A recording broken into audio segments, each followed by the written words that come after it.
নমস্কাৰ সকলোকে। কি কৰিছে আপোনালোকে? আজি মই অৰ্ডাৰ দিয়া আন এযোৰ কাপোৰ দেখাবলৈ লৈছোঁ। কমপ্লিট হ'ল, তাকে ভাবিলোঁ আপোনালোককো দেখাওঁ। এইযোৰ কাপোৰযোৰ হালধীয়া বুটা বচা হৈছে, সেইকাৰণে হালধীয়াকৈ দহি বাতিছোঁ। কেনেকুৱা লাগিছে দহিটো জনাবচোন।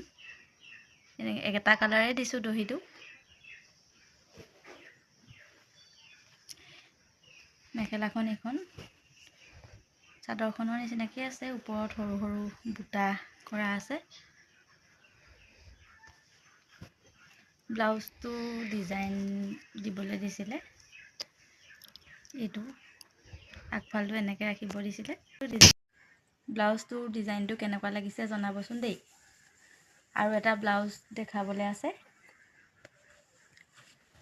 ছেইম ডিজাইনৰ, বেলেগ এযোৰ কাপোৰযোৰ চিলোৱা নাই, ব্লাউজটো চিলাই হ'ল।